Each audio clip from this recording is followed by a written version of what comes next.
Hello दोस्तों, RRB NTPC reasoning mission वही 30 में से 30 अजम्पशंस यानी कि पूर्व धारणाओं का दूसरा सेशन। हमेशा की तरह कहूंगा, इसका पहला सेशन पहले देखिए, वरना इसमें आपको कुछ भी समझ में आने वाला नहीं है।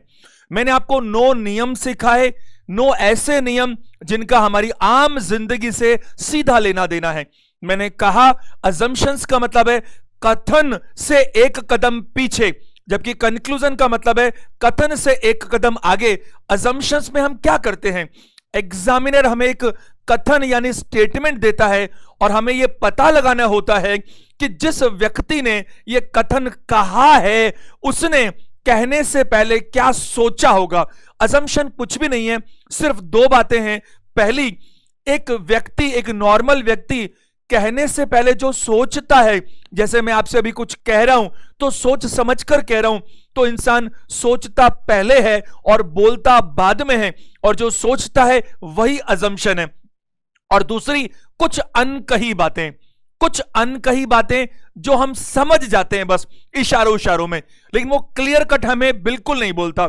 हमें सिर्फ अगर यह मालूम चल जाए कि किसी स्टूडेंट ने एग्जाम को टॉप किया है, तो एग्जाम का टॉप करना ये इंप्लाइड करता है कि उसका सिलेक्शन तो हो ही चुका है, हां कि ना।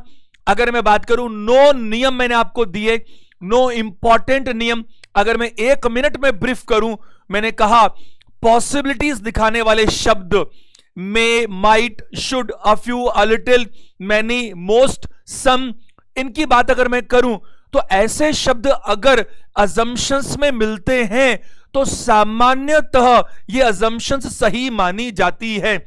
लेकिन सर्टेनिटी दिखाने वाले शब्द जैसे must, always, never, surely, certainly, one, all, no, nobody, none, यानी कि एक्सट्रीम वन साइड है, या तो 100% पॉजिटिव है या 100% नेगेटिव है। अगर ऐसे शब्द मिले तो फिर ऐसे अजम्पशंस या कंक्लूजन्स सामान्यतः गलत पाए जाते हैं। ये सामान्यतः का क्या मतलब है? इसका मतलब है कि जनरली ऐसा ही होता है। क्या होता है? पॉसिबिलिटी सही, सर्टेनिटी गलत। लेकिन मैंने आपको नियम बताया था कि अगर स्टेटमेंट की टोन पॉजिटिव है तो नेगेटिव अजम्पशन नहीं हो सकता, और अगर स्टेटमेंट की टोन भाई पॉजिटिव है तो नेगेटिव नहीं हो सकता, और नेगेटिव है तो पॉजिटिव नहीं हो सकता। मैंने कहा आपको कथन जिस व्यक्ति का हो, जिस कंपनी का हो, जिस संस्था का हो, अजम्पशन उसके बाहर से नहीं होनी चाहिए। अगर मैं आपसे बात करूं कि डिवोशन इंस्टीट्यूट ने आपसे प्रॉमिस किया है कि आपका कोर्स समय पर पूरा होगा और अच्छे से होगा और आपके 30 में से 30 मार्क्स आएंगे, तो अगर ये स्टेटमेंट डिवोशन इंस्टीट्यूट का है, ये स्टेटमेंट अगर मेरा है, तो अजम्पशन मेरे अलावा किसी और की कैसे हो सकती है? क्योंकि बोलता जो है वही सोचता है। अगर एक्स कंपनी का स्टेटमेंट है तो वाई कंपनी का अजम्पशन कभी नहीं हो सकता। मैंने आपको बताया अगर किसी कथन में, क्योंकि कथन का ही तो देखना है हमें अजम्पशन और कंक्लूजन, अगर किसी कथन में कोई प्रार्थना, विनती, याचना, कोई मिन्नत, कोई अपील हो, तो सामने वाला यानी जिसने बोला उसके दिमाग में बोलने से पहले क्या रहता है? पॉजिटिव सोच कि उसको रेस्पॉन्स पॉजिटिव मिल सकता है मे के साथ। मैंने आपसे कहा अगर कोई विज्ञापन दे तो विज्ञापन देने वाला भी हमेशा विज्ञापन के बारे में पॉजिटिव रेस्पॉन्स की उम्मीद करता है, मे के साथ, मस्ट के साथ बिल्कुल नहीं। मैंने यह भी कहा आपको अगर कथन कोई स्पेसिफिक व्यक्ति के लिए है, कोई मिस्टर राम है सिर्फ उनके लिए है, तो फिर कंक्लूजन आप पूरी दुनिया के लिए नहीं निकाल सकते। लेकिन अगर स्टेटमेंट इन जनरल सबके लिए है, जैसे अगर मैं बात करूं कि सरकार के जो नियम है उनकी पालना सबको करनी चाहिए, तो कंक्लूजन या अजम्पशन हम राष्ट्रपति, प्रधानमंत्री, आपके और मेरे सबके लिए निकाल सकते हैं, सब बराबर हो जाते हैं, है कि नहीं? इस तरह की मैंने आपको बहुत सारी बातें बताई, तो आप पहले उनको देखिए, कल का सेशन देखिए 1 नंबर अजम्पशन, उसके बाद इस पर आएंगे तो आपको मजा आएगा। चलिए हम आगे बढ़ते हैं इन प्रश्नों की मदद से, और मैं अभी आपको बहुत सारे क्वेश्चंस ऐसे लेने वाला हूं जो आपके एग्जाम्स में पूछे गए हैं। तो हम बात करते हैं, इसको बनाते हैं। मेरी आपसे रिक्वेस्ट है इसको आप आम जिंदगी में भी अप्लाई कीजिए। कोई भी व्यक्ति, एक व्यक्ति आपसे कोई बात कर रहा है तो कहीं उसके मन में कोई और बात तो नहीं है, ये आपको पता लगनी चाहिए, और ये आप सीख जाएंगे किसके माध्यम से? एलआर के माध्यम से। इन क्लासेस से एलआर में हम क्या क्या पढ़ने वाले हैं अभी तो अजम्पशंस है, इसके बाद में क्लास लूंगा कंक्लूजन यानी निष्कर्ष की, उसके बाद में क्लास लूंगा आर्ग्यूमेंट यानी कि तर्क की, फिर मैं लूंगा कोर्स ऑफ एक्शन यानी कार्रवाई की, और फिर मैं क्लास और लूंगा कॉज एंड इफेक्ट और कारण और प्रभाव की। और एग्जामिनर की ताकत नहीं कि इनसे बाहर वो कुछ बना ले, कुछ बचता ही नहीं है साहब इसके बाहर। तो आप कोशिश कीजिएगा, और सबसे इंपॉर्टेंट यही है जो हम अभी करने जा रहे हैं। जरा देखिए सेंटेंस क्या है। सेंटेंस, पहली बात तो सेंटेंस जिसका है अजम्पशन उसी का होगा, यह मैंने आपको समझाने का कल प्रयास किया। यदि आपके कार्यालय में पार्किंग की जगह नहीं है, अपने वाहन को मॉल में पार्क कीजिए और कार्यालय चलकर जाइए। कोई कार्यालय है, ऑफिस है, उसके मैनेजमेंट का स्टेटमेंट है, तो आपको क्या करना है, अगर यह स्टेटमेंट आपका होता फिर तो कोई संकट ही नहीं था। तकलीफ यही तो है, स्टेटमेंट किसी और का है, तो जिसका स्टेटमेंट है जो बोलता है सोचता भी वही है, लेकिन अजम्पशन का तो पता हमें लगाना है कि उसके दिमाग में क्या चल रहा था। तो एक बार आप क्या कर सकते हैं, चीजों को विजुअलाइज कर सकते हैं बढ़िया से सीखने के लिए। ऐसे मान लीजिए कि ये कार्यालय जो है ना, ये पूरा आप ही मालिक हो इसके, ठीक है, और ये इनका स्टेटमेंट है। या मैं ऐसे मान लेता हूं ये डिवोशन का इंस्टीट्यूट का जो है स्टेटमेंट क्या है, हमने बोर्ड पे लगा रखा है क्या, if parking space is not available in office, park your vehicles in the mall and walk to the office. मैंने कहा भाई कि अगर ये तो कंडीशनल स्टेटमेंट है, समझो बात को, कि मैंने क्या कोशिश की है, मैं आपको सच बताऊं, मैंने वो सारे क्वेश्चन, हर क्वेश्चन में कुछ नया मिलेगा आपको। क्यों? क्योंकि इतनी लंबी चीज है assumptions, तो मैंने क्या किया, वैसे क्वेश्चंस का सिलेक्शन कर लिया जिन क्वेश्चन से मिला करके मैं आपको सारी बातें बता सकूं। फिर आप एग्जाम में आया कोई भी क्वेश्चन उठा लेना, वो इन्हीं नियमों और इन्हीं क्वेश्चंस के अंदर आना पड़ेगा उसको, इसके बाहर जाने की संभावना बहुत कम है, 99.99% इसके अंदर हो जाएगा। अब देखो मैंने क्यों बोला 99.99%, क्योंकि एलआर हमें यही सिखाती है, मे के साथ बात करेंगे हम, मस्ट के साथ बात कभी नहीं कर सकते, करेंगे तो वो गलत बात है। देखो यदि इफ अगर आपके कार्यालय में पार्किंग की जगह नहीं है तो अपने वाहन को मॉल में पार्क करना और फिर कार्यालय कैसे करना, पैदल ही चलकर आना। तो ये जिस मैनेजमेंट का कथन है उसने क्या सोचा, पहला बोला है मॉल कार्यालय से चलकर जाने लायक दूरी पर है, ये सोचा नहीं, ये इंप्लाइड है। मैंने कहा था ना असम्पशन दो चीज मिलकर बनता है, एक तो इंसान बोलने से पहले सोचता है, बोलने से पहले क्या करता है, सोचता है, वो असम्पशन है, और दूसरा सोचता नहीं है, वो इंप्लाइड अपना। जैसे देखो एक बार मेरी बात ध्यान से सुना, किसी बच्चे ने ऑफलाइन क्लास के लिए किसी इंस्टीट्यूट में दाखिला लिया, और दाखिला लेने के साथ बच्चा पूछता है मैनेजमेंट से ऑफिस के अंदर, क्लास तो लगेगी ना। कैसा बेतुका सवाल है, ये तो इंप्लाइड है भाई, ये तो इंप्लाइड है। क्या, अरे इंस्टीट्यूट है, एडमिशन ले लिया तो क्लास तो लगती होगी। हाँ ये पूछ सकते हो वीक में कितने दिन लगेगी, कब लगेगी, कैसे लगेगी, वो अलग बात है। आपने पूछा स्टडी मटेरियल तो मिलेगा ना, अरे कैसा सवाल है। उसने कहा अरे कैसे बात पूछ रहे हो, ये तो मिलता ही है। मिलता ही है मतलब, अरे इंप्लाइड है, और यही असम्पशन है। आपने गाड़ी खरीदी, अरे भाई आप करियर में पॉजिटिव सोचो हमेशा, है ना, आप करियर में शिखर तक जाने वाले हो तो गाड़ी तो खरीदोगे। आपने गाड़ी खरीदी और आपने जो शोरूम है उनसे बात की, साहब मैंने एक सेल्टोस ली है, अब ये बताओ मेरे को कि फ्री सर्विस दोगे कि नहीं दोगे। उसने कहा अरे कैसे बातें कर रहे हो, ये तो इंप्लाइड है, गाड़ी के साथ फ्री सर्विस तो होती है। तो मैं क्या कहना चाहता हूं, जब आपने ये कह दिया कि अगर पार्किंग की जगह ना हो तो वाहन को मॉल में पार्क करना, और सुनो कार्यालय कैसे आना, चलकर आना, तो इसका मतलब ये इंप्लाइड है कि वो मॉल कहीं आसपास में। एक बात सोचकर देखो, मैं ऐसा बोलता हूं कि आप ऐसा करो, अगर पार्किंग की जगह हो ना डिवोशन में नीचे, तो आप यहां पार्क कर देना, नहीं तो ऐसा करना बिल्डिंग एक्स में पार्क कर देना। अब आप सोचो वो बिल्डिंग एक्स क्या 10 किलोमीटर दूर हो सकती है? अगर वो बिल्डिंग एक्स 10 किलोमीटर दूर होगी तो कैसे सेंस बनेगा, वो पैदल चलने का सेंस ही नहीं बनता। इसका मतलब वो बिल्डिंग एक्स कहीं आसपास में है। दूसरा, कार्यालय अपने परिसर में आगंतुकों के वाहनों को नहीं लाने देता, गलत बात बोला ना। अगर कार्यालय में पार्किंग जगह नहीं हो तो करना ऐसा, यानी कि पहले तो आप डिवोशन इंस्टीट्यूट जयपुर जो ऑफिस है उसी में खड़ी करना, और यहां ना मिले तो करना। इसका मतलब यह हुआ कि यहां ऑफिस में पार्किंग की जगह तो बनती है। तो बात करेंगे पहला सही और दूसरा गलत। मैंने कल आपको कहा था आपके एग्जाम्स में 4 ऑप्शन आते हैं, लेकिन मैं आपको 5 करवा रहा हूं। क्यों करवा रहा हूं?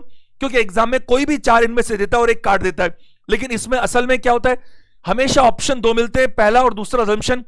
ये पहले और दूसरे में क्या होता है, सिर्फ पहला सही और दूसरा गलत, तो आंसर 1 देने की बात करता है। सिर्फ देखो क्या 5 ऑप्शन हो सकते हैं, सिर्फ पहला सही दूसरा गलत, सिर्फ दूसरा सही पहला गलत, दोनों गलत हो सकते हैं, दोनों सही भी हो सकते हैं। लेकिन 4 के परे एक मैंने आपको नियम लिखवाया था कल, आइदर भी हो सकता है। मैंने नियम लिखवाया कल, आपको क्या लिखवाया, 8 या 7 नंबर का नियम था। उसमें मैंने कहा था अगर 2 बातें ऐसी आ जाएं जो एक दूसरे की कॉम्प्लीमेंट्री हो खतरनाक तरीके से, तो वहां पर क्या होगा बताइए, आइदर होना चाहिए। जैसे देखो एक स्टूडेंट है जिसका नाम है राहुल, उसने बढ़िया पेपर दिया था, उसका रिजल्ट निकल गया और हमारे को उसका रोल नंबर नहीं पता और उससे कांटेक्ट हो नहीं पा रहा।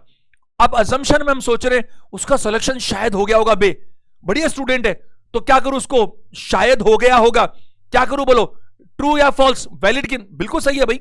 अगर वो इंटेलिजेंट है और पढ़ाई उसने की है, पेपर भी अच्छा हुआ, तो मे के साथ सही है, मस्ट के साथ सही नहीं। और दूसरे में लिखा सकता हो सकता है बाई चांस उसका सिलेक्शन ना भी हुआ हो, ये भी मे के साथ है, तो ये भी सही बात है। लेकिन असल में आंसर क्या दीजिएगा, आइदर। अरे भाई या तो सिलेक्शन हुआ होगा या सिलेक्शन नहीं हुआ होगा, दोनों में से एक बात होनी चाहिए। तो इंडिविजुअली तो दोनों गलत हैं, बट इसका सही आंसर होगा आइदर। तो ऐसे करके हम बात करें, आपको कोई भी 4 ऑप्शन मिल सकते हैं, आपको तो पहले यह पता लगाना है कि वैलिड और इनवैलिड क्या है, यह इंपॉर्टेंट बात है। 7वां जरा देखिएगा, अगर मैं प्रश्न संख्या 7 की बात करूं, सब ध्यान दीजिएगा। बेहतर फसल के लिए किसानों को, आप एग्जाम 1 सेकंड में कर लोगे, लेकिन मैं आपको समझाने के लिए टाइम ले रहा हूं।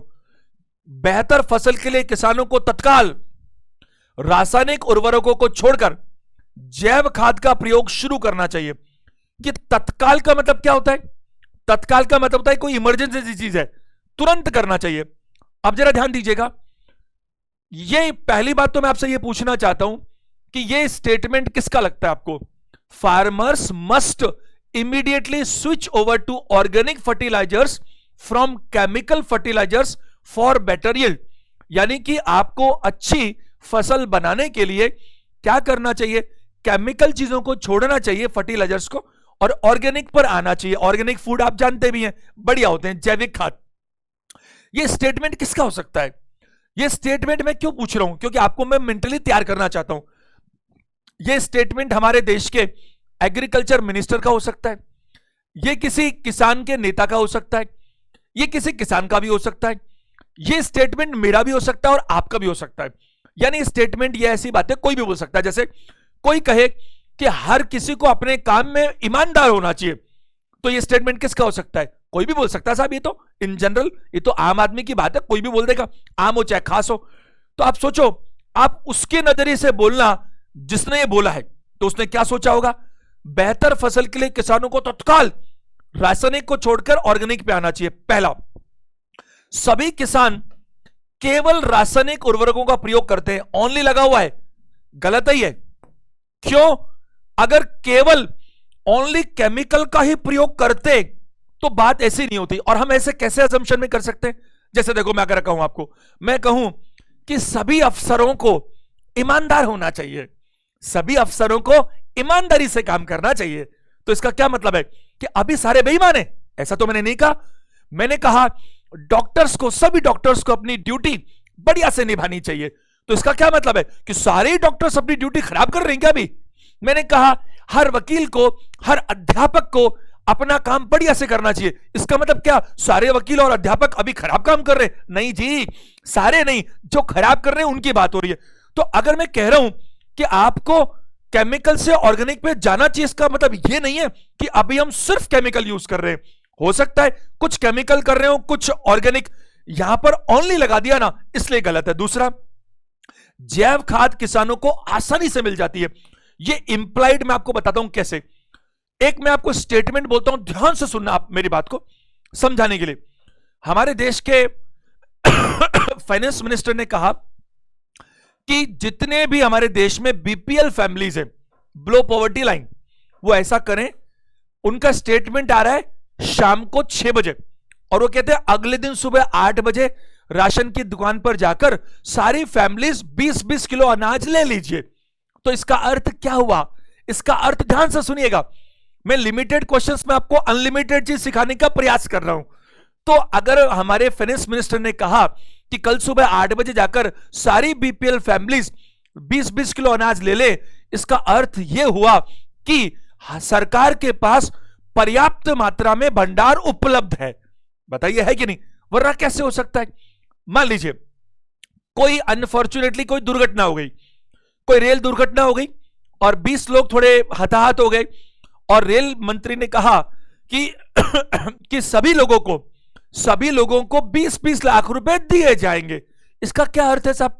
क्या इंप्लाइड मानकर चलूं?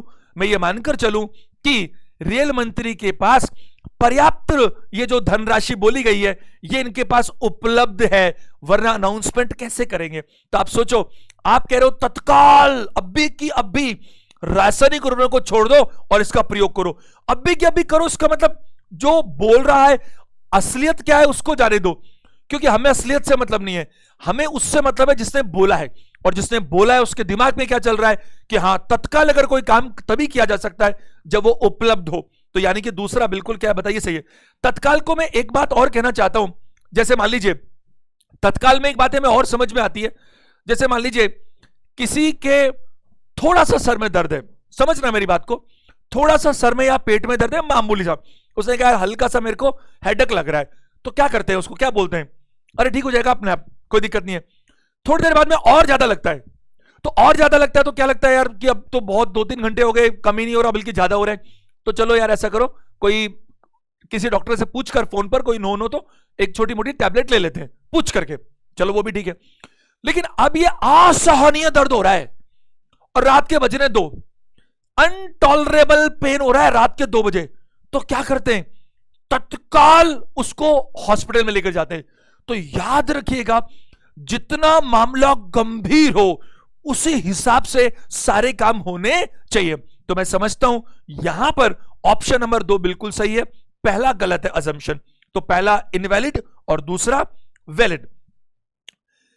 8वां प्रश्न, बैंक एक्स द्वारा एक विज्ञापन, क्या विज्ञापन? मैंने देखो इस एक लाइन में 2 बातें आ गई, एक तो बैंक एक्स है तो अजम्पशन बैंक एक्स का ही होना चाहिए, ये मैंने कल बताया था। दूसरा विज्ञापन, तो मैंने कहा था विज्ञापन जब भी आता है तो विज्ञापन देने वाला यह सोचता है कि पॉजिटिव रेस्पॉन्स उसको मिल सकता है मे के साथ। क्या विज्ञापन है साहब? शिक्षा ऋणों के लिए हमारी ब्याज दरें किसी भी दूसरे बैंक से कम है। An advertisement by bank X, are interest rates for education loans are lower than those of any other bank. यानी हमारी जो शिक्षा ऋण की जो ब्याज दर है ना, एजुकेशन लोन, उस पे लोन देंगे तो ब्याज लेंगे आपसे, उसकी दर सबसे कम है हमारी, और दर जितनी कम मिलती है लोन उतना ही क्या होता है, इंस्टॉलमेंट कम आती है, ब्याज भी कम लगता है। देखो तो ये अजम्पशन, मेरा पहला सवाल आपसे वही है कि ये अजम्पशन किसका होगा? सिर्फ ऑफ कोर्स ये अजम्पशन सिर्फ बैंक एक्स का ही हो सकता है। पहले में लिखा है कुछ दूसरे बैंक भी शिक्षा ऋण देते हैं, बिल्कुल सही। एक बात बताइए, महिंद्रा ने कहा, महिंद्रा में बात कर रहा हूं गाड़ी की, महिंद्रा एक्सयूवी 300, महिंद्रा में कोचिंग की बात नहीं कर रहा, मैं महिंद्रा गाड़ी की बात कर रहा हूं। महिंद्रा एक्सयूवी 300 ने कहा कि हमारी गाड़ी का माइलेज औरों से बेटर है। इसका मतलब ब्रह्मांड में दूसरी गाड़ियां है तो सही ना? क्या मेरी बात आप समझ पा रहे हैं? किसी भी जगह पर, जैसे मान लीजिए डेटॉल कंपनी है साबुन की, तो वो बोलती है कि हमारा जो साबुन है वो औरों से बेटर है। इसका मतलब अरे और दुनिया में है तो सही ना, वरना बेटर कैसे हो सकते हो आप? तो यहां पर ये इंप्लाइड है कि बैंक एक्स ने कहा हमारी ब्याज दर सबसे क्या है बताओ, हमारी ब्याज दर दूसरों से कम है। तो इसका मतलब कुछ दूसरे बैंक भी शिक्षा ऋण देते तो हैं, अगर कोई देगा ही नहीं तो हम कंपेयर कैसे करेंगे? दूसरा, शिक्षा ऋणों पर भिन्न भिन्न बैंकों द्वारा प्रमाणित ब्याज दरें भिन्न भिन्न होती हैं। अगर ये बिल्कुल सही है, क्यों? क्योंकि सबकी अगर ब्याज दर अलग अलग नहीं होती तो हमारी कम और किसी और की ज्यादा कैसे हो जाती? बताओ है कि नहीं? तो यहां मैं बात करूं, ये दोनों चीजें इंप्लाइड है, कुछ दूसरे बैंक नहीं होंगे तो ऐसी बात बोल ही नहीं सकता। और क्योंकि दूसरे बैंक है तभी तो बोल रहा है कि हम दूसरों से बेटर है, तो दूसरे हैं तो सही तभी तो करोगे। और हमारी ब्याज दर कम है इसका मतलब दूसरों की ज्यादा है, इसका मतलब दूसरे हैं तो सही, तो दोनों ही सही है। तो पहला भी ट्रू और दूसरा भी ट्रू, वैलिड है दोनों। नवा जरा देखिएगा, अपने मोबाइल फोन की किसी भी तरह की समस्या के लिए तत्काल हमारे सहायता डेस्क से संपर्क करें। किसका कथन होना चाहिए? एक मोबाइल फोन कंपनी का, बोलो है कि नहीं? अगर मैं बात करूं कोई भी मोबाइल फोन कंपनी ने क्या बोला कि मोबाइल फोन की किसी भी तरह की समस्या के लिए हमारे हेल्प डेस्क से क्या करें? कांटेक्ट करें। तो अजम्पशन किसका होना चाहिए? सिर्फ उस मोबाइल कंपनी के मैनेजमेंट का जिनका यह कथन है। क्या मेरी बात आप समझ पा रहे हैं? अगर नोकिया कंपनी है तो नोकिया सोचेगी, अगर सैमसंग है तो फिर सैमसंग सोचेगी। पहला जरा अजम्पशन देखिएगा, सहायता डेस्क के पास मोबाइल फोनों की सभी तरह की समस्याओं का समाधान है तथा वे तदनुरूप मार्गदर्शन करेंगे। Help desk has a solution to all kinds of problems related to the mobile phones और विल गाइड अकॉर्डिंगली। बिल्कुल सही है। जैसे मान लीजिए मैं आपको रीजनिंग का और मैथ्स का एक चैप्टर करवा रहा हूं, कोर्स करवा रहा हूं, और मैंने आपसे कहा, अगर मैंने आपसे कहा कि भाई आपको अगर कोई क्वेश्चन में प्रॉब्लम आती है तो आप मुझे बताइए, तो इसका मतलब क्या है कि मैं अज्यूम करके चलता हूं कि आपको जो जो प्रॉब्लम्स आ सकती होंगी उन सबके समाधान मेरे पास हो सकते होंगे। मैं के साथ, मस्ट के साथ तो दुनिया में कुछ भी नहीं हो सकता है ना। तो यहां बात करें, अगर इन्होंने कहा है, अगर किसी डॉक्टर ने कहा कि किसी को कोई भी समस्या हो तो मेरे पास आ जाना, तो इसका मतलब क्या लगता है डॉक्टर को कि अगर कोई भी आएगा पेशेंट तो उसको वो ठीक करने की कोशिश करता है, मे के साथ, मस्ट के साथ नहीं, है कि नहीं? कोई भी चीज हो। तो यहां पहला बिल्कुल सही है। दूसरा, जब तक समस्या की रिपोर्ट तत्काल ना की जाए इसका समाधान नहीं किया जा सकता। इररेलेवेंट है, मैंने आपको नियम लिखवाया था। देखो, समय के ऊपर कोई बातचीत नहीं हो रही, उसने ऐसा नहीं कहा। जैसे मान लो, एक बार ध्यान से सुना मेरी बात को, आपको एग्जांपल बता रहा हूं। किसी कोई मान लो डेंगू, मलेरिया, हैजा, ऐसा कुछ चल रहा है, अभी कोरोना चल रहा है, सरकार ने जो है ना बड़े बड़े ग्लो साइन बोर्ड्स लगवाए जनता को अवेयर करने के लिए, और क्या लिखा कि अगर किसी को भी तनिक भी लक्षण नजर आए इन बीमारियों का तो तत्काल अस्पताल से संपर्क करें। जैसे लक्षण नजर आए तत्काल अस्पताल में संपर्क करें। अब एक पेशेंट यानी जिसको सिम्टम्स लग रहे थे वो पहुंचा, डॉक्टर ने पूछा भैया कब से लग रहे हैं तेरे को सिम्टम्स? बोले 5 दिन हो गए। तो डॉक्टर ने कहा अब तो तेरा इलाज नहीं करूंगा मैं। क्यों नहीं करूंगा? लिखा था ना मैंने कि तत्काल आना। ऐसा थोड़ी होता है, बताओ, ऐसा नहीं होता ना। ऐसा तो सिर्फ मामले की गंभीरता को देखते हुए बोला जाता है ताकि लोग समझ जाएं कि चीज कितनी इंपॉर्टेंट है। तो यहां पर सिर्फ आपको यह कहा कि मोबाइल फोन में समस्या आए तो हमारे हेल्प डेस्क से संपर्क करो। इसका यह मतलब नहीं है कि जब तक रिपोर्ट तत्काल ना करो 3 दिन बाद करो तो समाधान होगा ही नहीं। ऐसा कुछ भी समझ में नहीं आ रहा। पहला सही, दूसरा गलत। पहला वैलिड, अभी मैं सिर्फ आपको क्या समझा रहा हूं कौन सा वैलिड कौन सा इनवैलिड। क्यों? क्योंकि ये तो ऑप्शन देखने पड़ेंगे ना। ऑप्शन में क्या लिखा है कि उसमें लिखा है केवल एक सही है, केवल 2 सही है, दोनों सही है, दोनों गलत है, तो मैं क्या दूंगा? केवल पहला सही है। तो अगर मैं ऑप्शंस में से उठाऊं तो मुझे आंसर ए देना चाहिए। चलो इनमें से उठा लेते हैं, कोई 4 मिलेंगे आपको 5 में से, तो ओनली 1 आंसर देना चाहिए। मैं एक जरूरी बात आपको बताना चाहता हूं, यहां पर ध्यान से सुनिएगा। मैंने आपको कल एक नियम दिया था, है ना, पहले सेशन में मैंने ये कहा था कि जो अजम्पशन या कंक्लूजन होता है ना, उसका रिलेशन सीधा सीधा कथन से भी होना चाहिए। जैसे देखो यहां पर क्या बात हो रही है कथन के अंदर, मोबाइल फोन पर किसी भी तरह की समस्या, तो सावधान, जो कहने वाला व्यक्ति है वो सिर्फ किस समस्या को समाधान करने की बात कर रहा है?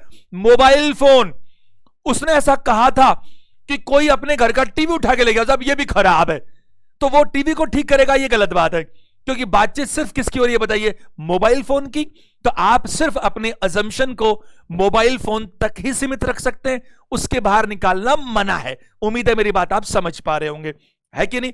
इसी तरह से मान लीजिए किसी ने कहा साहब मेरे घर में कई समस्याएं, झगड़ा बहुत करता है मेरा भाई, मारता है मेरे को, समस्या का समाधान करो। तो उसने कहा अरे मैंने ये थोड़ी बोला था, तो मैं आपको क्या कहना चाहता हूं, सिर्फ उतना लिमिट करो जितना स्टेटमेंट में, उससे ज्यादा नहीं। तो पहला आंसर होगा। 10वां देखिएगा, मोटापे की समस्या से लड़ने के लिए हमारी दवा लें, लाइन खत्म। यह कथन किसका है साहब? यह कथन किसी फार्मास्यूटिकल कंपनी का है ना, दवा बनाने वाली कंपनी का कथन है। क्या बोला कि मोटापे की समस्या से लड़ने के लिए हमारी दवा लें, यानी कि लोग मोटे बहुत हो रहे हैं, हमारी दवा लो तो आपको राहत मिलेगी, ये कहना चाहता है। तो मैं आपको बार बार ये क्यों कह रहा हूं कि कथन किसका है, ताकि मैं आपको मेंटली प्रिपेयर कर दूं कि जिसका कथन होता है, अजम्पशन उसके एंगल से सोचना होता है कि उसने इसे कथन देने से पहले, कंपनी ने ये स्टेटमेंट छापने से पहले क्या सोचा होगा। पहला, बाजार में मौजूद मोटापा कम करने की अन्य दवाओं से वजन कम नहीं होता। गलत बात। मैंने आपसे क्या कहा, इस कंपनी ने बोला कि मोटापे की समस्या से लड़ने के लिए हमारी दवा ले, तो आप सिर्फ हमारी बात कर सकते हो, अन्य की बात नहीं कर सकते हो। एक कंपनी ने कहा कि साहब आप ऐसा करो, जैसे देखो मैं आपको एक छोटा सा एग्जांपल दूं। किसी बच्चे ने पूछा कि सर रीजनिंग पढ़ने के लिए कौन सी किताब पढ़नी चाहिए, तो मैंने कहा बुक एक्स पढ़ ले, वो बढ़िया किताब है। तो इसका मतलब मेरे मन में क्या चल रहा है, ध्यान से सुनना मेरी बात को। मैंने कहा बुक एक्स पढ़ ले, मैंने कहा डिवोशन की खुद की अपनी बुक है एक, वो तुम ले जाओ, मिल जाएगी तुम्हें यूं ही, उसको पढ़ लो, लगभग सब कुछ मिल जाएगा उसके अंदर से। तो इसका यह मतलब नहीं है, इसका यह मतलब नहीं कि दुनिया में कोई और किताब में कुछ और होगा ही नहीं। ना ना ना जी, मैं औरों के बारे में कैसे कह सकता हूं, औरों में भी हो सकता है, क्या दिक्कत है उसमें, है या नहीं। अगर मान लीजिए, तो मैं क्या कहूंगा, मैं ये नहीं कह सकता कि बाजार में कोई किताब ही नहीं है, नहीं हो सकती है। और मैं ये भी नहीं कह सकता कि कोई और अच्छी किताब नहीं है, हो सकती है, बल्कि इससे भी अच्छी हो सकती है। किसी ने बोला कि साहब मेरी तबीयत खराब है, तो मैंने बोला ऐसा कर डॉक्टर राम को दिखा के आप। तो मैं क्या सोचता हूं, मैं ये सुनना ध्यान से, गलती होती है यहां पर। मैं क्या सोचता हूं बोलने से पहले, बोला तो मैंने है ना डॉक्टर राम को दिखा के आप, तो मैं सोचता हूं क्या कि डॉक्टर राम एक अच्छा डॉक्टर है। मैं ये भी सोचता हूं कि तू अगर डॉक्टर राम के पास जाएगा तो तेरी तबीयत सही हो जाएगी मैं के साथ। लेकिन मैं ये कैसे सोच सकता हूं कि डॉक्टर राम के अलावा तेरी तबीयत कोई और ठीक ही नहीं कर सकता, या दुनिया में डॉक्टर कोई राम से अच्छा है ही नहीं। ये तो गलत बात है कि नहीं? बिल्कुल नहीं। कैसे ये हम कब कर सकते हैं? ये हम तब कर सकते हैं जब किसी चीज का कोई कॉपीराइट हो, कोई पेटेंट हो, कोई मोनोपोली हो, और उसके पास अधिकार हो। जैसे मान लीजिए किसी चीज का किसी ने आविष्कार कर दिया और उसने उसको क्या किया, पेटेंट करवा लिया, अब उसके अलावा किसी और के पास है ही नहीं। जैसे मान लो एक ताला लगा रखा है, उसकी चाबी एक ही है ना, और वो चाबी किसके पास है, हरि के पास है। अब मुझे ताला खुलवाना, तोड़ना नहीं है, तो मैं क्या करूंगा, सिर्फ ओनली हरि की बात करूंगा। यहां मैं ओनली बोल सकता हूं, क्यों बोल सकता हूं, क्योंकि इसके अलावा कोई तरीका ही नहीं है। लेकिन टीचर खूब हो सकते हैं, किताबें खूब हो सकती हैं, डॉक्टर इंजीनियर खूब हो सकते हैं, है कि नहीं? तो वहां पर हम ऐसी बात नहीं कर सकते। तो ये पहला जो ऑप्शन है, अन्य को मैं नहीं ले सकता, गलत है। दूसरा, दवाओं के बिना मोटापे को नियंत्रित नहीं किया जा सकता, ऐसा इसने कुछ नहीं कहा। इसने कहा मोटापे की समस्या से लड़ने के लिए हमारी दवा लें। इसका मतलब हमारी दवा लोगे तो आपको फायदा मिलेगा, लेकिन इसका यह मतलब नहीं है कि दवा नहीं लोगे तो आपको फायदा मिलेगा ही नहीं। और भी ऑल्टरनेटिव्स हो सकते हैं, उनके बारे में हम कुछ नहीं कह सकते। तो दूसरा गलत है, पहला भी गलत है, दोनों ही गलत है। तो क्या आंसर दूं? इसमें देना चाहिए नाइदर वन नॉर टू, ना तो पहला सही ना दूसरा सही। ये वो नहीं पूछता कौन से गलत है, ये पूछता कौन से सही है। तो सही कौन से है? ना तो पहला सही और ना दूसरा सही। तो आंसर दीजिएगा इस तरह से। मैं आपको इतना समय लेकर क्यों समझा रहा हूं, क्योंकि मेरा काम है इस एलआर को लिखना, तो कुछ होता नहीं है, बोलना ही होता है। तो जब तक अपन हर चीज को बारीकी से नहीं जाएंगे ना, तब तक आपके कॉन्सेप्ट्स क्लियर नहीं हो सकते। चलो आगे चलते हैं। 11 नंबर प्रश्न, सरकार ने मेट्रोपोलिस में यानी मेट्रो सिटीज में एक से अधिक सवारियों वाले यात्री वाहनों के लिए एक अलग लेन निश्चित करने का निर्णय लिया है। The government has decided to earmark a separate lane in the metropolis for passenger vehicles with more than one occupant। यानी सरकार ने कहा कि भाई ऐसे वाहन जिनमें एक से ज्यादा सवारियां होगी, आपको एक अलग से लेन दिया जाएगा। जब आप हाईवेज पर जाते हैं तो आपको लेन मिलता है ना, कि भाई हैवी जो व्हीकल्स हैं वो इस लेन में चलेंगे, टू व्हीलर तो बिल्कुल लाइन पे चलेंगे, पटरी पे बिल्कुल लास्ट के अंदर, है ना। तो बात करें अलग अलग लेन चलाने के लिए अलग अलग नियम बने हुए हैं। तो इन्होंने प्रलोभन दिया सरकार ने कि जिन गाड़ियों में एक से ज्यादा सवारियां बैठी होंगी उनको हम एक अलग से लेन दे देंगे, अलग से लेन। तो ये क्या चाहते हैं, सरकार क्या चाहती है? सरकार चाहती है ऐसे लोगों को मोटिवेट करना कि गाड़ियों में एक एक जने मत चलो। और ये मैं दूसरा बताऊं आपको क्या इंटेंशन हो सकता है इसके पीछे, कि भाई जैसे मान लो कोई ऑफिस है, उस ऑफिस में जो दोस्त काम करते हैं चारों एक ही बिल्डिंग में रहते हैं, एक एग्जांपल बता रहा हूं समझाने के लिए, चारों के पास अपनी अपनी कार है, चारों अपनी अपनी कार लेकर जाते हैं, तो एक एक जना बैठा हुआ है, ट्रैफिक में फंसे रहते हैं, व्हीकल पेट्रोल भी खर्च होता है, टाइम भी खर्च होता है ना। अब सरकार ने कहा कि अगर गाड़ी में एक से ज्यादा लोग नजर आए तो तुम्हें अलग से लेन दे देंगे हम जाने के लिए। तो चारों क्या करते हैं, चारों अब क्या करते हैं, एक वीक तेरी गाड़ी में चलेंगे, एक वीक दूसरे की, तीसरे की और चौथे की, समझ रहे हो ना आप। तो इससे क्या हुआ, इससे उनको लोन अलग से मिल गया, पैसे भी बच गए, टाइम भी बच गया। ये इंटेंशन समझ में आता है, ये मेरा अंदाजा है, क्योंकि ये मैं समझाने के लिए यूज कर रहा हूं। अब स्टेटमेंट किसका है साहब, सरकार का। अजम्पशन किसका होगा, सरकार का। पहला, हो सकता है, हो ही सकता है, बस गारंटी तो कुछ नहीं होती, मे के साथ ही अजम्पशन सही होते हैं। हो सकता है इस कदम से मेट्रोपोलिस की सड़कों पर भीड़ कम करने में मदद मिले। बिल्कुल सही बात है, भीड़ कम करने में मदद मिले। दिल्ली में ऑड इवन बहुत बार लागू किया गया, क्यों, क्योंकि ऑड इवन की वजह से भाई जिनके नंबर ऑड हैं वो एक दिन चलेंगे, इवन एक दिन चलेंगी, तो कहीं ना कहीं ट्रैफिक को कंट्रोल किया जाएगा। दूसरा, हो सकता है ट्रैफिक जाम से बचने के लिए बहुत से लोग पूल कार व्यवस्था का सहारा लें। पूल कार मतलब मिलकर के जाने वाले, जो मैंने आपको एग्जांपल बताया, तो ये दोनों ही सही है। एक बात बताऊं आपको, हो सकता है ये मे लगा हुआ है, ये मे लग जाए तो 99% तो सही होता है। आपको सिर्फ एक ही चीज चेक करनी है, मे मतलब सही, मे मतलब सही, लेकिन जो टोन है और जो सब्जेक्ट है वो ऊपर से मैच करना चाहिए।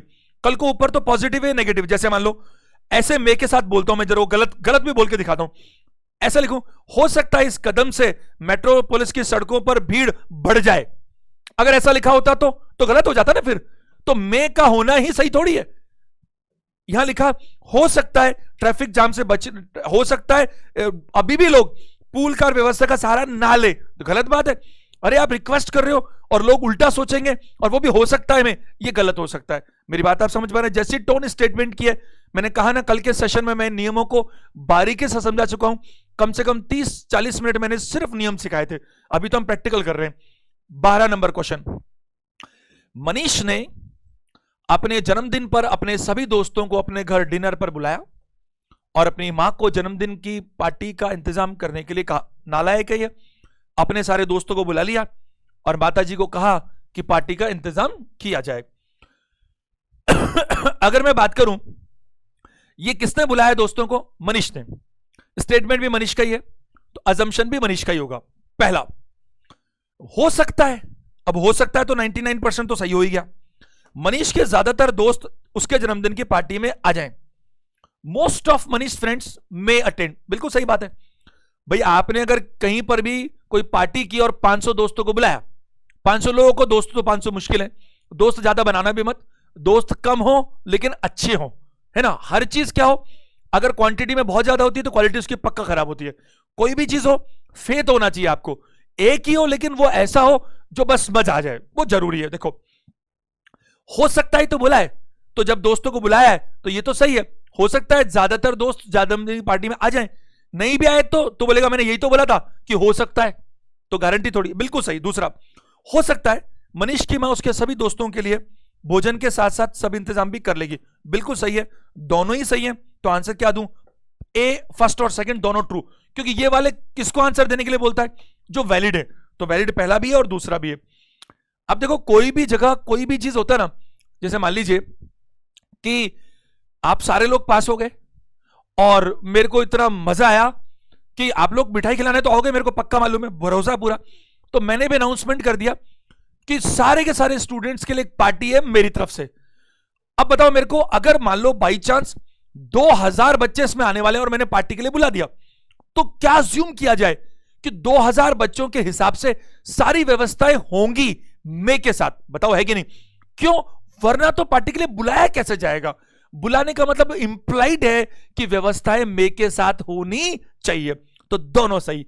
13वें पाइएगा, मेट्रोपोलिस के सिविल अथॉरिटी ने, ये एक बॉडी है मेट्रोपोलिस की, ने 6 महीने के लिए बिल्डिंग के नए प्रस्तावों की मंजूरी को स्थगित करने और नगर की सुविधाओं पर वर्तमान बिल्डिंग परियोजनाओं के प्रभाव का मूल्यांकन करने का निर्णय लिया है। The civic authority of the metropolis has decided to suspend sanctioning of new building proposals for 6 months and assess the impact of the current building projects on the city's amenities। क्या मतलब है इसका, ये सिविक अथॉरिटी है इन्होंने दो निर्णय लिए। सुनो, पहले मीनिंग नहीं समझ में आएगा तो फिर हम क्या करेंगे। दो निर्णय क्या लिए? पहला तो यह किया कि आने वाले 6 महीने तक suspend sanctioning of new building proposals for next 6 months. 6 महीने तक हम किसी भी नए बिल्डिंग के बनाने के प्रस्ताव को मंजूर नहीं करेंगे। आप समझते होंगे कि जब कोई नई बिल्डिंग बनाई जाती है, मल्टी स्टोरी बिल्डिंग, तो पहले जो भी उसकी अथॉरिटी है उससे नक्शा पास करवाया जाता है ना। और वो जो भी नगर निगम है नक्शा पास करता है, अप्रूवल मिलता है, फिर उसके हिसाब से आप बिल्डिंग को बना सकते हो। बायलॉज पूरे करने होते हैं कि ताकि आपने साइड में जगह छोड़ी है कि नहीं, वेंटिलेशन की जगह छोड़ी है कि नहीं, पार्किंग की जगह है कि नहीं, वो सब आपको पता होना चाहिए। तो आपने क्या कहा, इन्होंने क्या डिसाइड किया? पहला, अगले 6 महीने तक हम किसी नए प्रपोजल को एक्सेप्ट नहीं करेंगे। और दूसरा, और मूल्यांकन करें किसका? Impact of the current building projects. दो बातें बोली है। पहला तो बोली कि हम किसी भी नए बिल्डिंग के प्रपोजल एक्सेप्ट नहीं करेंगे 6 महीने तक, 6 महीने बाद आना। दूसरा ये कि भाई जो है, जो भी प्रपोजल्स एक्सेप्टेड है, चल रहे हैं काम में, वर्क इन प्रोग्रेस, तो हम ये चेक करेंगे सब कि जो आपको नक्शा जब पास किया था तो जो बातें हमने तय की थी आप उसके हिसाब से काम कर भी रहे हो कि नहीं कर रहे हो। तो अजम्पशन किसका साहब? अरे जिसने बोला उसका। किसने बोला? सिविक अथॉरिटी ने। अजम्पशन हो सकता है सिविक निकाय के निर्णय के खिलाफ बिल्डरों की लॉबी अदालत में चली जाए। ये बिल्कुल सही है, चली जाएगी ऐसा थोड़ी बोला है, हो सकता है। क्या लिखा है? हो सकता है, सिर्फ ऐसा बोला है। अब जरा ध्यान से सुनिएगा मेरी बात को, और मैं आपसे रिक्वेस्ट करूंगा 1 मिनट के लिए मेरी बात पूरी सुन लीजिएगा, नहीं तो बीच में सुना तो आप भ्रमित हो जाएंगे, बहुत जबरदस्त वाला। ढंग से सुनना। मेरा स्टेटमेंट है कि कल से लेकर के आने वाले 10 दिनों तक, कल से लेकर आने वाले 10 दिनों तक ऑनलाइन क्लास एक भी नहीं होगी यूट्यूब चैनल पर डिवोशन के। सुनो, होगी। मेरी पूरी बात तो सुनो, इसीलिए तो मैंने कहा एक कल से लेकर 10 दिन तक एक दिन भी क्लास नहीं आएगी। मैंने तो बोला नहीं कि किसी के दिमाग में तुरंत तो चला क्यों नहीं आएगी साहब, आपने तो प्रॉमिस किया था, बोला था, फिर क्यों नहीं आएगी? आप सोचो, जब मैंने ये बोला मात्र है तो आपके दिमाग में क्या चला गया? जबकि ऐसा कुछ भी नहीं है। क्लास कल भी आएगी, परसों भी आएगी, और रोजाना आएगी, दिवाली के दिन भी आएगी, ये मेरा प्रॉमिस है। लेकिन मैंने आपको समझाने के लिए बताया। अब सोचो, किसी को आप बोलोगे कि 6 महीने तक तेरी बिल्डिंग का प्रपोजल मैं एक्सेप्ट नहीं करूंगा, तो सोचो कितने लोगों के रोजगार पे फर्क पड़ रहा है। तो क्या वो लोग इसके खिलाफ, अरे भाई जाएंगे वो तो नहीं कह रहा मैं, लेकिन जा सकते तो है ना। क्यों? क्योंकि ये उनका अधिकार है कि नहीं। दूसरा क्या है, हो सकता है सिविल अथॉरिटी लगभग 6 महीने में प्रभाव के अध्ययन को पूरा कर ले। ये बिल्कुल सही है। मैं आपको बताता हूं ये नियम क्या।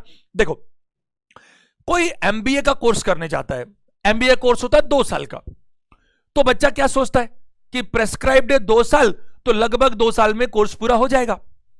कोई कोर्स अगर अपन बात करें, मान लीजिए कोई अपन ने कॉम्पिटिशन कोर्स रखा 6 महीने का, है ना। क्योंकि देखो मैं आपको स्पष्ट बताऊं, मैं किस में भरोसा करता हूं, मैं बारीकियों में भरोसा करता हूं, मैं फाउंडेशन में भरोसा करता हूं, मैं नींव को मजबूत करने में भरोसा करता हूं। तो मुझे लगता है उसके लिए टाइम थोड़ा लगता है, कोशिश होती है। मान लो किसी चीज का अनाउंसमेंट किया 6 महीने का सपोज, तो फिर क्या अज्यूम किया जाएगा स्टूडेंट और टीचर और कोचिंग के द्वारा कि लगभग 6 महीने में पूरा होना चाहिए। 6 का 6.5 हो सकता है, 6 का 6.25 भी हो सकता है, पर 6 महीने का 2 साल नहीं हो सकता, और 6 महीने का 1 महीना भी नहीं हो सकता। यह लगभग माना जाता है। हम जा रहे हैं मान लीजिए दिल्ली से बेंगलोर, रास्ता लगता है 15 घंटे का प्रपोजल, तो बस 15 घंटे में पहुंचा देगी। तो हम क्या लगता है, हमारी अजम्पशन क्या होता है यात्रा शुरू करने से पहले, लगभग 15 घंटे में पहुंच जाएंगे। तो 15 से थोड़ा ज्यादा हो सकता है, 15 से थोड़ा कम हो सकता है, लेकिन हमने ये थोड़ी सोचा कि चुटकी बजाए और पहुंच गए, या फिर 3 दिन में पहुंच रहे हैं, ऐसा नहीं होता। तो ऊपर 6 महीने की बात हो रही है, तो इसका मतलब लगभग 6 महीने में यह काम हो जाना चाहिए। इसको एनालिसिस करना, क्योंकि एनालिसिस भी तो कर रहे हो आप, एसेस भी कर रहे हो, तो दोनों बिल्कुल सही है, दोनों ट्रू हैं। तो आंसर क्या दीजिएगा, फर्स्ट और सेकंड दोनों ट्रू। 40 नंबर देखिए, रेल प्राधिकरण ने घोषित किया, क्या किया, कि वह राज्य के 2 बड़े शहरों को जोड़ने वाली मेन लाइन पर शनिवार को 2 दिन तक का बड़ा मरम्मत कार्य आरंभ करेगा, जिससे रेल सेवा रुक जाएगी। तो रेलवे प्राधिकरण ने, आपका रेल का ही सवाल है, देखो, the railway authority has announced that it will carry out major repair work for 2 days beginning Saturday on the main line connecting the 2 big cities in the state bringing the rail service to a halt, यानी कि उसने कहा कि वो शनिवार को कुछ repairing का काम चालू करेगी, और रिपेयरिंग काम चालू करने से क्या होगा कि दो शहरों को जोड़ने वाली लाइन है वो बाधित हो जाएगी 2 दिन के लिए। पहला असम्पशन, हो सकता है रेल प्राधिकरण के निर्णय को देखते हुए लोग अपनी यात्रा का कार्यक्रम फिर से बनाए। बिल्कुल सही। अरे भाई, अब अखबारों में हम क्या पढ़ते हैं रोजाना, एक कॉलम आता है बिजली बंद रहेगी। अरे वो कॉलम क्यों दिया जाता है बिजली बोर्ड के द्वारा? ताकि मान लीजिए किसी को कोई काम हो तो वो देख सके। कई बार क्या होता है, जैसे आपकी ऑनलाइन क्लास है और मैं क्लास के लिए रेडी होने लगा और मालूम चला कि एकदम से पावर कट हो गया, तो मैं तुरंत अखबार देखता हूं, अरे कहीं आज पूरे दिन भर तो गायब नहीं है। अगर हो तो उसका ऑल्टरनेटिव इंतजाम करें, है ना। जनरेटर होता है कि नहीं होता, लेकिन वो इसलिए तो दिया जाता है ताकि अगर बिजली कटौती का आपका प्लान है पहले से, तो आप कम से कम बताओ तो सही। तो इसका मतलब क्या है, अगर आपने ऐसा कहा तो हो सकता है, अरे जब लोगों को पता है कि 2 दिन ट्रेन उस शहर से उस शहर नहीं जाएगी, तो लोग अपने कार्यक्रम को दोबारा रिशेड्यूल करेंगे। और किसी ने पढ़ लिया कि 2 दिन ट्रेन नहीं चलेगी, फिर क्या हो सकता है, अरे मैं चलता तो हूं स्टेशन, क्या पता चल जाए। कैसे बेवकूफी से बातें कर रहे हो, साफ साफ बोल दिया नहीं चलेगी, मतलब आप रीशेड्यूल करो या कोई दूसरे ऑल्टरनेटिव इंतजाम से जाओ। रीशेड्यूल मतलब 2 दिन बाद जाना, और नहीं तो किसी और तरह से जाओ। पहला बिल्कुल सही है। दूसरा, हो सकता है लोग फिर भी इन 2 दिनों में भी दोनों शहरों के बीच ट्रेन से यात्रा करने का योजना बना ले। बिल्कुल गलत, लोग पागल थोड़ी है। आप देखो कोरोना के अंदर कितनी सारी ट्रेन कैंसिल हुई, क्यों? अरे सरकार ने बोल दिया ट्रेन नहीं चलेगी, नहीं चलेगी, बात खत्म। अब नहीं चलेगी तो क्या करना पड़ा, लोगों ने अपने प्लान को क्या किया, रीशेड्यूल किया। पहला सही, दूसरा गलत। 15 नंबर देखिए, सरकार ने सभी डिग्री कॉलेजों की परीक्षा की अंतिम तिथि के बाद 1 पखवाड़े के भीतर सभी परीक्षाओं के परिणाम घोषित करने के निर्देश दिए। ये के भीतर डबल छप गया। सरकार ने क्या कहा, यह स्टेटमेंट किसका है, सरकार का। जितने भी डिग्री कॉलेज हैं उनकी परीक्षा जो हुई अंतिम तिथि के बाद 1 पखवाड़ा मतलब फोर्टनाइट 15 दिन के अंदर अंदर रिजल्ट घोषित करने के निर्देश दिए। निर्देश किसने दिए, सरकार ने। अजम्पशन किसका होगा, सरकार का। स्टेटमेंट कैसा है, इंस्ट्रक्शन दिए जा रहे हैं, सरकार ने क्या सोचा होगा कि ये पालना होनी चाहिए, क्योंकि इंस्ट्रक्शंस हैं। अब पहला क्या है, हो सकता है अधिकारी निर्धारित समय के भीतर परिणाम ना घोषित कर पाए, गलत। स्टेटमेंट पॉजिटिव, ये नेगेटिव। यहां से न हटा दो, बिल्कुल सही हो जाएगा। न हटा दो, बिल्कुल सही हो जाएगा, क्योंकि ये कह रहे हैं कि 15 दिन। अब सोचो, प्राइम मिनिस्टर बोल रहे हैं अपने और मिनिस्टर्स को ये काम 2 दिन के अंदर हो जाना चाहिए, तो प्राइम मिनिस्टर मन में क्या लगता है कि ये काम नहीं होगा। ना ना ना, हो सकता है वाकई में ना हो, लेकिन बोलते वक्त उनके दिमाग में क्या चलेगा कि ये काम होने की पूरी क्या बताओ संभावना। Tone positive, assumption positive, tone negative, assumption negative. तो न हटा दो तो सही हो जाता, लेकिन न लगा हुआ इसलिए गलत है। दूसरा, हो सकता है कई कॉलेज अधिकारी समय से परीक्षा ना ले सके, गलत बात। ये न की वजह से ये भी गलत हो गया। अरे भाई, जब आप कह रहे हो कि 15 दिन में रिजल्ट निकलना चाहिए, तो इसका मतलब लोग परीक्षाएं ना ले सकें, गलत है। ये ले सकेंगे, क्योंकि टोन मैच करना चाहिए, तो दोनों गलत है। आंसर क्या दीजिएगा, ना तो पहला और ना दूसरा। ये ऑप्शन हमारा सही होगा। 16 नंबर क्वेश्चन आपके एग्जाम का क्वेश्चन है, ये ग्रुप डी में आया हुआ क्वेश्चन है, जरा ढंग से पढ़िएगा। मैंने तो आपको बहुत अच्छे क्वेश्चंस करा दिए हैं, आपके एग्जाम्स में तो उससे बहुत कम आएंगे, लेकिन वो सीख लिया तो आपके एग्जाम वाले क्वेश्चन तो तुरंत हो जाएंगे। जरा देखते हैं क्वेश्चंस। बस ये सेशन चलाते हैं अपन 5-7 मिनट और चलाते हैं, 5-7 क्वेश्चंस ले लेते हैं आपके एग्जाम के सारे के सारे। पहला स्टेटमेंट, बहुत से युवा तनाव प्रेरित मधुमेह से ग्रस्त हैं, है ना। बहुत से युवा तनाव देने वाला, यानी कि जो मधुमेह है, डायबिटीज है, वो क्या करता है, बहुत टेंशन करता है। आपको पता है सबसे खतरनाक बीमारी डायबिटीज है। तो बहुत से युवा तनाव जो देने वाली, तनाव से प्रेरित मधुमेह से ग्रस्त हैं। तो ये किसने बोला होगा, ये तो आम आदमी कोई भी बोल सकता है। मैं बोल सकता हूं, आप बोल सकते हो, सरकार बोल सकती है, डॉक्टर बोल सकता है, कोई भी बोल सकता है। असम्पशन पहला, तनाव के कारण मधुमेह हो सकता है। तनाव के कारण मधुमेह हो सकता है। देखो, तनाव प्रेरित, तो यहां पर मीनिंग ये ज्यादा सही समझ में आ रहा है कि तनाव से होने वाले, यानी तनाव बढ़ेगा तो क्या हो जाएगा, ज्यादा डायबिटीज हो जाएगी, से ग्रस्त है। तो बहुत से युवा कैसे, जिनको टेंशन बहुत ज्यादा है और उसकी वजह से वो डायबिटीज के शिकार हो सकते हैं, हो जाते हैं, मतलब बहुत से, सारे नहीं बोला, मैं नहीं बोला है। तो तनाव के कारण मधुमेह हो सकता है, बिल्कुल हो सकता है, क्योंकि अगर नहीं हो सकता तो ये क्यों बोला जाएगा। तो उसने यही बोला है कि भाई बहुत से युवा तनाव बहुत ज्यादा ले लेते हैं उस वजह से ऐसे ग्रस्त है, ये तो ऑलरेडी है, तो इसका मतलब बहुत सारे लोगों को तनाव के कारण मधुमेह हो सकता है। सभी को तनाव के कारण होगा ऐसा नहीं लिखा हुआ, बहुत सारों को होगा यह भी नहीं लिखा हुआ, बहुतों को हो सकता है। दूसरा, केवल तनाव ही मधुमेह का कारण है, बिल्कुल गलत बात। ओनली की वजह से मैं काटूंगा इसको, क्योंकि स्ट्रेस ही एकमात्र कारण है, ऐसा नहीं लिखा। स्ट्रेस के कारण डायबिटीज हो सकती है, लेकिन केवल स्ट्रेस की वजह से हो ऐसा कुछ नहीं लिखा हुआ। तो मैं आंसर क्या दूंगा, पहला सही है। ये चारों एग्जाम में आए हुए ऑप्शन हैं आपके, तो मैं कहूंगा ऑप्शन नंबर बी सही है। केवल कौन सा बताइए, फर्स्ट वैलिड है, ओनली फर्स्ट, तो इसमें ऑप्शन नंबर बी दीजिएगा। प्रश्न 17, यह भी आपके ग्रुप डी का एक क्वेश्चन है। हमारे देश में कई महान लोग ऐसे हैं जिन्होंने स्वतंत्रता लाने के लिए अपनी जिम्मेदारी निभाई है। ऐसे बहुत महान लोग हैं, हम जानते हैं सारे, जिन्होंने स्वतंत्रता पाने के लिए अपनी जिम्मेदारी बखूबी निभाई है। और मैं बात करूं आपको, हमें फक्र है ऐसे लोगों पर जिन्होंने हंसते हंसते हमारे देश को आजाद कराने के लिए, यानी आपको और मेरे को आज ही इतना अच्छा दिन दिखाने के लिए अपनी शहादत दी है। वो हंसते हंसते हुए फांसी पर लटक गए है कि नहीं, बताइए। और हमारी क्या जिम्मेदारी बनती है, आप सोचो, उनके पास चॉइस थी, फिर भी उन्होंने अपनी शहादत दी, तो कम से कम आप और मैं कम से कम अपनी जो जिम्मेदारी है, अपनी ड्यूटी है, उसको तो निभाएं, है कि नहीं। जरा ध्यान दीजिएगा, अगर मैं यहां बात करूं तो असम्पशन क्या हो सकता है। पहला, स्वतंत्रता लाने के लिए मरना पड़ता। अरे नहीं साहब, ऐसा थोड़ी बोला है कि इसने कहा जिम्मेदारी निभाई है, तो जिम्मेदारी निभाने का मतलब मरना थोड़ी है। अरे भाई, अगर हम बात करें, महात्मा गांधी तो आजादी के बाद जिंदा थे ना, जबकि जिम्मेदारी निभाने में जो सबसे ऊपर नाम आते हैं 10-20 लोगों के, उनमें एक वो भी आते हैं भाई, तो ऐसा तो नहीं है। दूसरा, हम मरते हैं और जीते हैं, नॉनसेंस बात, इररेलेवेंट बात, ऐसे लग रहा है शायराना अंदाज में बोल रहा है, हम मरते हैं और जीते, इसका क्या मतलब है। तो ये बिल्कुल नहीं, दोनों ही गलत है। तो मैं कहूंगा neither one nor two is implicit, option number D दीजिएगा, कि ना तो पहली सही है और ना दूसरी सही है। 18वां, आजकल लोग जानते हैं कि मंत्रों का जप करने से तनाव और चिंता से छुटकारा मिल सकता है। यह मैं आपको बताना चाहूंगा, साइंटिफिकली प्रूव्ड है, अब तो बहुत सारी जगहों पर यह प्रूवन है कि गायत्री मंत्र का लगातार जप करने से बहुत सारी समस्याओं का समाधान होता है। और भी जो भी अपने अपने धर्म में अपने अपने हिसाब से मंत्र हैं, मैं पर्टिकुलर एक के लिए नहीं कह रहा, लेकिन इनसे बहुत ज्यादा फायदा मिलता है। जरा देखिए, ऐसा स्टेटमेंट में लिखा है, ये आपके एग्जाम में क्वेश्चन है, ये भी ग्रुप डी का है। तो एग्जामिनर ने ऐसा बोला कि मंत्रों का जाप करने से तनाव और चिंता से छुटकारा मिलता है, तो एग्जामिनर क्या सोचता है। पहला, तनाव और चिंता आधुनिक युग के खतरे हैं जिनका सामना अधिकतर लोग करते हैं। इसका कोई मतलब नहीं है, क्योंकि आधुनिक खतरे हैं ऐसा तो कुछ नहीं लिखा हुआ, अधिकतर लोग करते हैं ऐसा भी नहीं लिखा हुआ।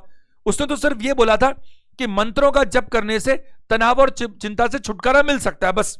ये थोड़ी बोला कि युग के खतरे हैं, ऐसा कुछ नहीं, इररेलेवेंट है। दूसरा, लोग वैकल्पिक चिकित्सा की तलाश में, ये इंप्लाइड है, इंप्लाइड इंप्लिसिट एक ही बात है। इंप्लाइड मतलब आप सोचो, तनाव और चिंता से छुटकारा दिलाने का जो तरीका है वो क्या है। लोगों को टेंशन है, बहुत ज्यादा प्रेशर है उसके ऊपर। कहते हैं ना, चिंता दो तरह की होती है, एक पॉजिटिव और एक नेगेटिव। नेगेटिव चिंता तो बेकार की है, उसका कोई मतलब ही नहीं है, वो हमें चिता की तरफ लेके जाती है। लेकिन पॉजिटिव चिंता को मैं क्या बोलता हूं, सीरियसनेस। मैं कई बार मेरे इन क्लासेस में जिक्र करता हूं, आपकी लगातार रोज क्लास आए, इसको लेकर मेरे को क्या है बताइए, सीरियसनेस है, अच्छी खासी सीरियसनेस है। मैं आपको बताऊं एक सच्ची घटना, क्या हुआ कि कल मतलब मंडे को क्या हुआ कि गलती से कल की जो क्लासेस थी 9 बजे और 10 बजे की, जब डेट शेड्यूल की ना, तो गलती से 2 की जगह 3 तारीख हो गई वो। तो मैंने एकदम से मैं सिस्टम के सामने गया तो देखा कि 9:05-7 तक क्लास ही नहीं आई, तो दिमाग घूम गया पूरा। फिर उसको तुरंत क्या, इसीलिए मंडे को जो मैथ्स की क्लास थी पहली वाली, वो 10-11 मिनट क्या हुई बताओ, लेट हुई है या नहीं। तो मैं आपसे बात करूं, बहुत ज्यादा जरूरी है कि काम के प्रति सीरियसनेस होनी चाहिए, तो वो चिंता पॉजिटिव है। अब यहां मैं क्या कहूंगा, लोग वैकल्पिक चिकित्सा की तलाश में, बिल्कुल सही। क्यों? क्योंकि आप देखो, इसका जो प्रॉपर इलाज है दवाइयां, लेकिन वो क्या करवाना चाहता है, मंत्रों के जाप से करवाना चाहता है। मैं तो और आगे जाता हूं, इंसान को मेडिटेशन करना चाहिए, योगा करना चाहिए, प्राणायाम करना चाहिए, मॉर्निंग वॉक करना चाहिए, अपने ऊपर बहुत ज्यादा इन चीजों पर भी ध्यान देना चाहिए। क्योंकि जो चीज जितनी इंटेंजिबल है, जो चीज जितनी बारीक है, जो चीज जितनी महीन है, उसकी वैल्यू उतनी ही ज्यादा है। खुशी दिखती कहां है? महसूस होती है ना? और उसकी कीमत क्या है? अरे वो तो बेशकीमती चीज है। अरे जीवन का उद्देश्य क्या है? नौकरी पाना तो बहुत छोटी बात है। जीवन का उद्देश्य है खुश रहना। इंसान मरते दम तक हर एक पल खुश रह जाए, इससे बड़ी तो कोई दौलत हो ही नहीं सकती, इससे ज्यादा तो वो कुछ कमा ही नहीं सकता। तो यहां पर मैं कहना चाहता हूं ऑप्शन नंबर 2 बिल्कुल सही है। आंसर क्या दीजिएगा? इस तरह का। देखो ये बातें मेरे को एलआर में आपको कहनी चाहिए, क्योंकि इसका भी हमारे जीवन में बहुत ज्यादा जरूरत है। प्रश्न 19 पे आइएगा। ये भी आपके एग्जाम का ही क्वेश्चन है, सारे एग्जाम के। हिंसा किसी भी समस्या के समाधान नहीं है। हिंसा किसी भी समस्या के लिए समाधान नहीं है। कोई दो लोगों में अनबन है, एक ने दूसरे पे थप्पड़ मार दिया, फिर उसने उसको मार दिया, और फिर पता नहीं क्या क्या हुआ, वायलेंस, क्या इससे समाधान हुआ? इससे समाधान कभी नहीं होता, ये वो कहना चाहता है। पहला अजम्पशन, अक्सर एक ट्रिगर पर, ये तो बंदूक तक पहुंच गया, अक्सर एक ट्रिगर पर प्रतिक्रिया करना समस्याएं और बढ़ाता है। देखो ट्रिगर की बात करूं मैं तो बंदूक जैसी कोई बातचीत तो इसमें कही है ऐसा मुझे समझ में नहीं आ रहा। सिर्फ हिंसा की बात हो रही है, तो इससे मैं तलवार या बंदूक और ऐसी कोई बात करूं तो कनेक्टिंग नहीं है। मैंने जैसे कल एक आपको रूल लिखवाया। दूसरा क्या है? असहनीयता हमेशा टकराहट उत्पन्न करती है। मुझे लगता है ये सही है। ये सही क्यों है? असहनीयता हमेशा टकराहट उत्पन्न करती है। असहन, अगर हम सहन कर लेंगे तो हिंसा कैसे होगी? हिंसा कब होती है? जब सहन नहीं होता। और जब हिंसा होती है तो समस्या का समाधान निकलता नहीं है। इसका मतलब क्या है? चाहे मन में हो, चाहे अपन लड़के कर लें, चाहे बिना लड़के कर लें, लेकिन असहनीयता हमेशा क्या होती है? टकराहट उत्पन्न करती है। तभी तो वो बात कर रहा है कि अक्सर लोग उसके बाद में क्या करते हैं? हिंसा करते हैं। किसी से अनबन है, उसको हम कुछ कह नहीं रहे, थप्पड़ भी नहीं मार रहे, लेकिन मन में क्या हो गया? उसके प्रति नेगेटिविटी आ गई, यार मजा नहीं आया तेरे को, तो ऐसा नहीं करना चाहिए था, है ना? तो कहीं भी असहनीयता, सहन ही नहीं हो रहा हमारे को, तो वो क्या होती है? टकराहट उत्पन्न करती है। और मैं बात करूं हिंसा किसी भी समस्या के लिए समाधान नहीं है। मेरी नजर में दूसरा ऑप्शन बहुत हद तक बेटर है, यानी ये समझ में आता है, ये वैलिड है। 20, इस कंटेनर में गैस है। आखिरी 2 प्रश्न करते हैं आज के। इस कंटेनर में गैस है, ये किसका स्टेटमेंट है? सरकारी आदमी कोई भी हो सकता है, क्योंकि जिनका इससे रिलेटेड हो, या प्राइवेट भी हो सकता है, बट इससे कनेक्टेड है। कंटेनर में गैस है। पहला, कंटेनर में ऑक्सीजन है, ऐसा मुझे थोड़ी पता लग रहा है। गैस का मतलब ऑक्सीजन थोड़ी होता है। कंटेनर में हीलियम है, ऐसा भी मुझे थोड़ी पता चल रहा है। दोनों ही नहीं है, तो ना तो पहला और ना दूसरा इंप्लिसिट है। अरे भाई कंटेनर में गैस है, मैंने कहा इस टिफिन में खाना है, इस टिफिन में खाना है, और अजम्पशन पहला इसमें पिज्जा है, दूसरा इसमें बर्गर है, दोनों गलत। अरे खाने का मतलब ये थोड़ी है, खाने का मतलब कुछ भी हो सकता है, तो यहां पर गैस का मतलब कुछ भी हो सकता है, दोनों गलत हैं। तो पहला भी गलत, दूसरा भी गलत। और आज का आखिरी 21st लास्ट स्टेटमेंट भी दो हैं। मैं सैनिकों को पसंद करता हूं, आई लाइक सोल्जर्स, मैं भी सैनिकों को पसंद करता हूं। हमारे देश की हिफाजत करने के लिए कितना बलिदान देते हैं वो। दूसरा, मैं सैनिक बनना चाहता हूं, मैं ये तो नहीं कह सकता क्योंकि अब तो मुझे कोई सैनिक बनाएगा भी नहीं। और मैं सैनिकों को पसंद करता हूं, उनको हर तरह से कॉपरेट करता हूं, लेकिन बनना तो नहीं चाहता। बनना तो मैं हमेशा टीचर ही चाहता था, है ना? अगर बात करूं मैं अजम्पशन क्या है, अजम्पशन की बात करूं, पहला है I am not a soldier, मैं सैनिकों को पसंद करता हूं, मैं सैनिक बनना चाहता हूं, बिल्कुल सही है। क्यों? इंप्लाइड है। अगर मैं आपसे कहूं कि मैं सैनिक बनना चाहता हूं, इसका मतलब क्या है? मैं अभी सैनिक नहीं हूं, है या नहीं? यानी कि मैं सैनिक बनना चाहता हूं, इसका मतलब मैं अभी सैनिक नहीं हूं। और दूसरा, मैं एक सैनिक हूं, ये गलत बात है, ये तो वैसे कॉम्प्लीमेंट्री है। तो पहला बिल्कुल सही है। तो मैं ओनली फर्स्ट बात करूं तो सी होना चाहिए। केवल पहला वाला इसमें क्या हो रहा है? नजर आ रहा है। उम्मीद करता हूं आपको मजा आ रहा है सेशंस के अंदर। ज्यादा से ज्यादा लोगों को शेयर करें ताकि इसका फायदा सबको मिल सके। वीडियो को अच्छा लगता है तो लाइक जरूर करें। डेली 9 बजे मैथ्स और डेली 10 बजे रीजनिंग क्लास आती है, रिकॉर्डेड क्लास। तो किसी की क्लास कोई मिस होती है तो कभी भी देख सकता है और कितनी बार भी देख सकता है कि नहीं? वीडियो देखने के लिए थैंक यू वेरी मच।